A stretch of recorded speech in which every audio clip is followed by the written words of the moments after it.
fruits, nuts, and seeds. Chapatti, thank you for teaching us to be healthy. The energy that I feel with these meals. Chapatti, that was really yummy. Like a kid with no toys. Health is my greatest joy. Come and see, come and be with our host Chapatti.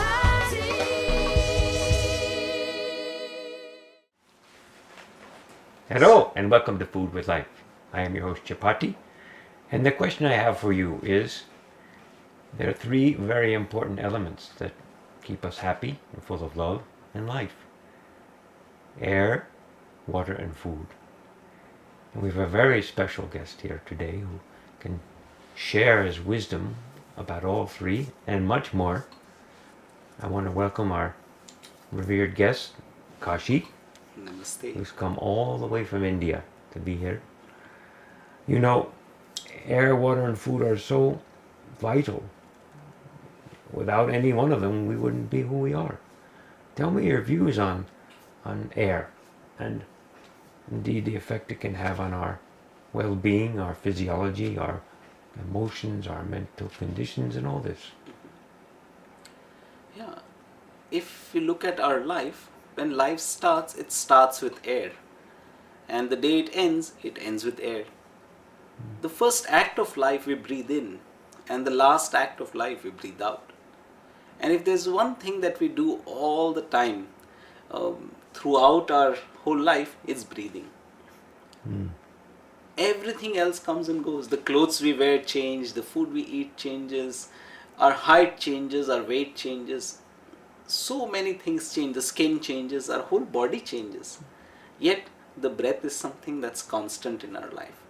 That's like the basis of our life. And But our breath also changes, yes? yeah, of course, there is a change in the rhythm of the breath. But the fact that we're breathing is something that makes us alive. And that defines what we are in a certain sense.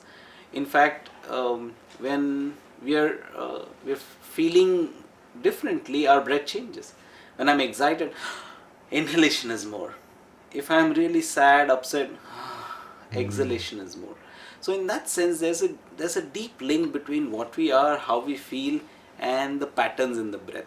And so in that sense, I feel that breath is something, the air is something that's so important to what we are, which really defines what we are.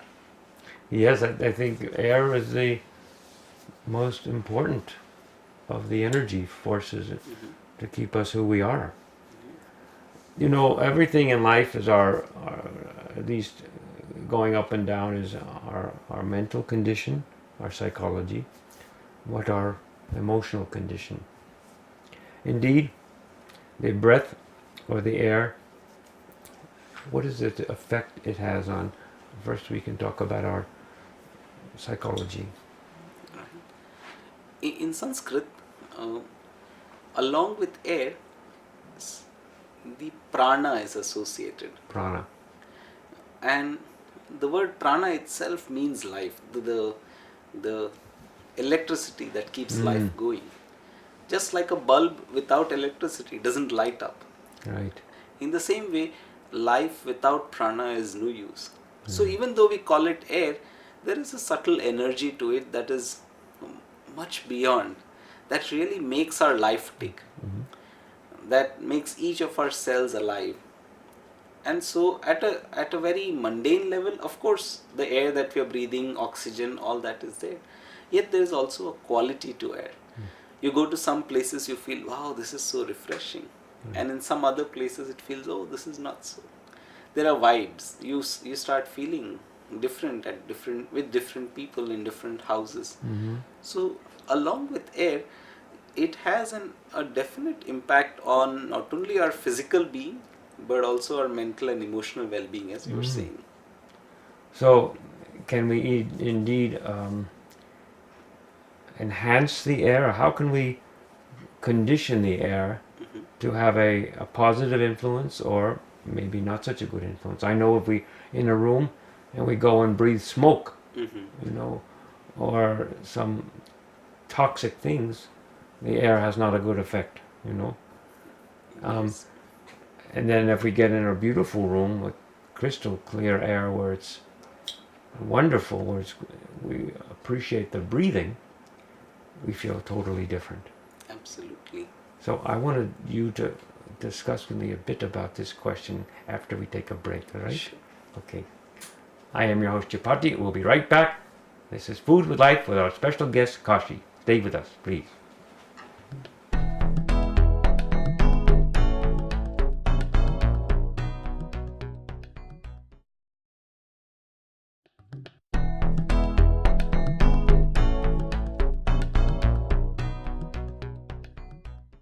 Hello and welcome back to Food with Life. I am your host Chapatti with our revered guest Kashi, who's a very knowledgeable person about air, water and food.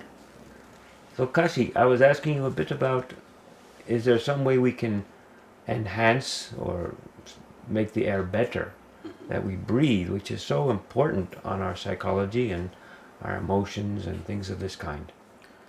Absolutely, Chapati. I would say there are two aspects to this question. One, at a physical level, what can we do to purify the air? So, having some plants in our rooms, something that can recycle the air, something that nature does so wonderfully, I guess we can replicate that. Second, of course, not having some of these vices like smoke or something. And the third, very important aspect is mantra. Mantra. At a very subtle level, Can you chanting yeah. purifies the whole atmosphere. When we chant, when we use the mantras, then not only does it have an effect on us, but it has an effect on the space. What we say vibes, vibrations.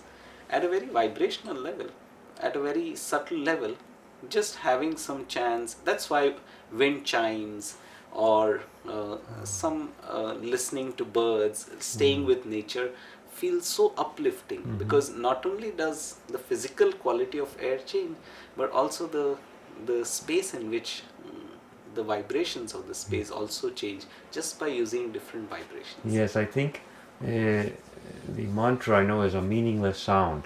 Yeah. And I think the mantras or these sounds of chimes or birds, I think from my experience it sets a relaxation to the body. Yes. And when the relaxation is there, then you feel wonderful. Absolutely. When the relaxation is not there, then we feel cramped, Yeah. cramped, a little on the edge. Uneasy. Yes. So, tell me a bit about how this air or breathing can affect the emotions, how it can make it better and make us. Yeah. The air inherently influences the state of our mind. So breathing in different patterns can have a deep impact on our emotions. In fact, traditionally when people are angry, they say take 10 deep breaths, count to 10 slowly. And this is a technique that's been there for ages to take care of one of the emotions, which is anger. Not only that, any of our emotions, if we look at it, when we are sad and upset, if we can just do some rhythmic breathing, then it can make a difference. In fact, in the Yoga Sutras, in the treatises, the aphorisms of yoga, it is said so beautifully that, if I may quote, prachardana vidaranabhyam va pranasya, which means by changing the rhythm of the breath and by breaking the flow of the breath, we can have an impact on our own mind. So ancient times people have known these techniques. Yes. Now the Yoga Sutras they are what these sayings. The sayings, the aphorisms, the short tips. sayings of Sure. how to guideposts to get Yeah. to a higher level of experience. Yes. Absolutely. So, can this have a better effect on a holistic level? If you have several people doing this breathing programs, on a regular basis, not only it can change your physiology, yes, and your psychology, but on a level more of a society, Society. or a village or a town or something. Share that with me here. So I would say that each of us has a sphere of influence. Um, how we feel influences the space around us, the people around us. We get into a room full of happy people and suddenly it makes us feel joyful too. So in that sense, to a certain extent, our mindset influences everyone around us. The more we develop it, the more powerful we become using some of these breathing techniques. We can definitely make our sphere of influence much larger. And when groups of people get together, it creates resonance. Just like ordinary light is just all the waves at different frequencies. But when you put them all together, and it becomes a laser, which is so much more powerful. So it is more like a group consciousness of some type. Yeah. And this can, if we have a collective people doing this on a basis of regularity, Yeah. it could make a big difference in society. Yeah. It's amazing how it makes a difference. In fact, I have been teaching all these practices for so long, and I have seen the transformation that happens in societies. Um, if I may say, we were actually able to get two villages which were fighting with each other to come together in harmony just by doing these breathing practices. We can talk more about this. Okay, we take a break. I am your host Chapatti with our special guest Kashi. This is Food with Life. Stay with us. We'll be right back.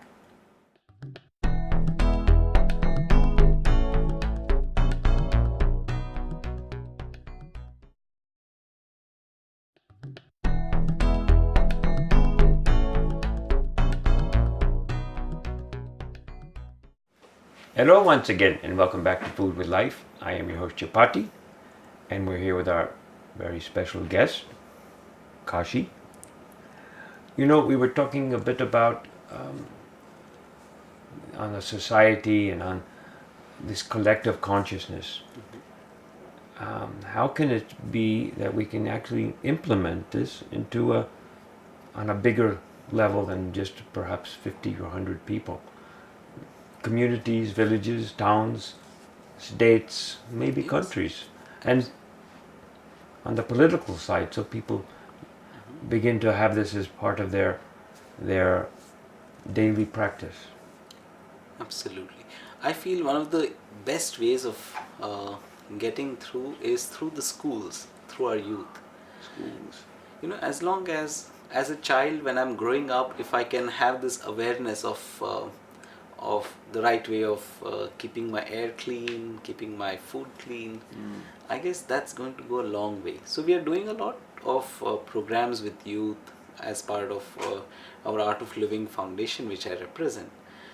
And it's been very satisfying because at that age is the age when the mind is ready to learn, to experience new things and to follow new things. And also I feel that through community outreach and through the media like we are doing right now, Yes. I think we can really make a big difference to society, not only in terms of individuals but as collective units of people living together, whether it's a community or whether it's a city or a state. I think it can make a big difference. And So- also I would say at a political level, when there is a will, when everyone wants to see that change and be sustainable, I see society automatically leading towards this as people realize it. Like I have seen, for example, how organic food has caught on simply because it's something that's really good for the system, and then the government also in a certain way supports it in the sense by labeling the foods in the right way and things like that. Yes. So speaking on a more societal level, I see all these, sometimes I see on the paper or I watch the news TV, and you see a problem in this part of the world or a problem here or some negative thing happened and so forth, So I'm wondering, that comes from because of maybe a lack of education, So, indeed, how can, on a one-to-one level, how can this get rid of what I feel is the root of, which is stress? How can this breathing practice cut to the root of this expansion of darkness, if you will, to get to the stress, which is the core of what causes a lot of this problem? Problems, right? So I would say that there is a saying in Hindi which says "boond boond se sagar banta hai," which means that an ocean is created from drops. So even though there is a lot of thing that needs to get achieved, it starts with the individual. If I can breathe well, if I can take care of the state of my own mind, eventually it's going to percolate to the whole of society. So for me, as an individual, each one of us needs to take that responsibility, knowing that I am part of this society and the state of my mind is going to affect the collective consciousness too. So yeah. So it's our individual, it starts with us, Exactly. our individual. It starts with you at home, starts with me here, or you here, and then us, I guess, coming together. Exactly. Yes, yes. You know, I know to get it out to the groups, the people live their lives according to laws, political laws, natural laws, but I'm thinking more of natural law, you know, and how we can get the politicians to indeed begin to take this program onto their discussions, and where it can be implemented on a big level, you know. So not one person does it, not two person, but thousands of people do it, and they do it together. Any suggestions here? I would say the good people, those who really want to see the change, you need to take up politics. Maybe you go talk to your senator, talk to the people who govern you. Government, yes. Yeah. And I guess getting the message across is the first step in this path. Okay. We're going to take a break, and then we can come up with maybe some answers on how we can put this into action. Sure. I am your host, Chapatti. Stay with us. This is Food with Life with our very special guest, Kashi. We'll be right back.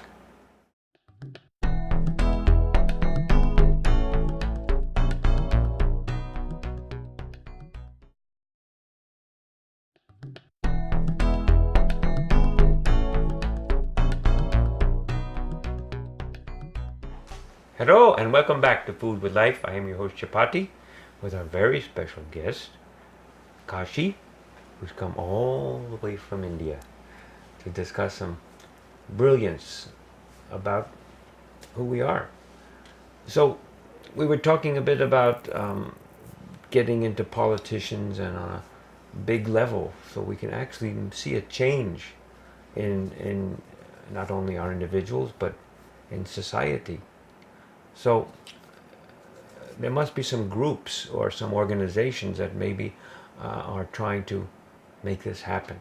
Yes. Any information you can share with us here? So I would talk from my personal experience. I have been with the Art of Living Foundation for the last 20 years now, and I have been implementing some of these programs as I go across various countries around the globe.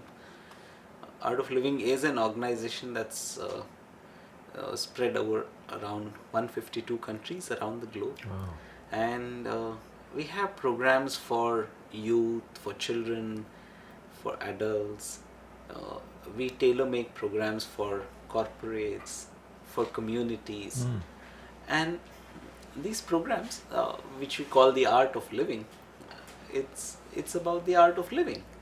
How do I make my life an art as compared to just existing? Yes. Everyone lives, but if I could, anyone given a guitar can make some sound, Yes. but a musician can produce music out of it. Right. So if you want music out of our life, I would say art of living. That's Art the of way to living. go. Very interesting. We'll have to look into the art of living. So they're bringing the color into what people go through every day. They can maybe, perhaps this technique can make something that is not such a good thing, turn around and flip it to something which we see a different way, Yeah. a different view. I would say it's like many of us get bogged down by our stresses, Yes. by all the things that we have to go through, and it just gets released over a period of time, but it takes too long. Yes. If there's some technique that could do it quickly and get us back to normal, so I would like to say that our stresses are like a line drawn on paper, Mm-hmm. and it takes a little effort to erase it. But if they become like a line drawn on water, which stays hardly any time, just as the water flows, it washes it away. Oh, So, in that sense, if we can learn to handle our own stresses, then this world can be a better place. interesting idea. A line on water. When you put your line, the water goes back. You'd have no idea the line is there. Yeah, So interesting. The impressions don't Quite stay, yeah, because probably because you strengthen the nervous system in some way. Mhm. Yes, yeah. something to this effect. So on the schools, let's say schools when we're children, Mhm.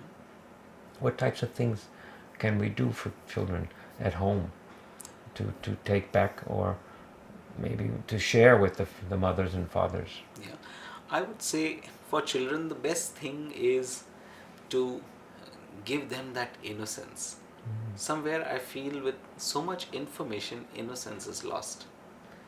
And uh, getting back to that innocence, we have a very beautiful course called the Art Excel, all round training in excellence. Art excel. Mm-hmm. Now, many people want their children to excel, but we don't really provide the tools. In school, we learn physics, chemistry, maths, but we never learn how to handle our own mind. Ah, If that education can start early on, I guess that would solve so many of the world's problems today. yes, it's a big issue. Handling ourselves and handling others, and others handling themselves, and interacting. I read the paper and I see these situations that are going on with different countries, and I say, gosh, if they only knew this or this or this, they could avoid this or this or this problem or that condition. So if there's some way that we could have the government to open their ears and say, yes, there's something here. What do you think would be a way that you could do this, to say to the government, look what we have? Yeah. Well, I guess this is one form of saying through you, Chapatti.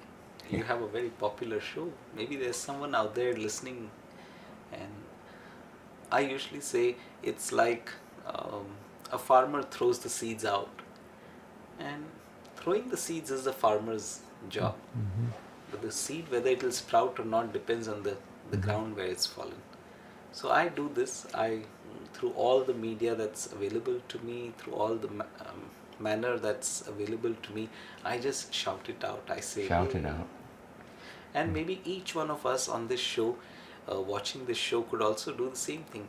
Maybe spread the word, and who knows where someone or sometime could possibly make a difference. Yes.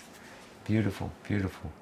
Shout it out, and as I say, open your heart, and everything will flow easy. Well, I want to thank you so much for being our guest here on Food with Life. Pleasure.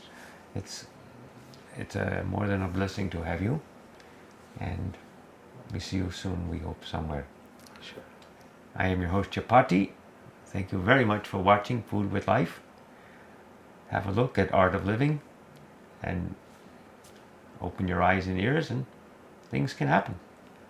We'll see you very soon. I am your host, Chapatti. Take care, be well, and be happy. This is Food with Life. Bye-bye.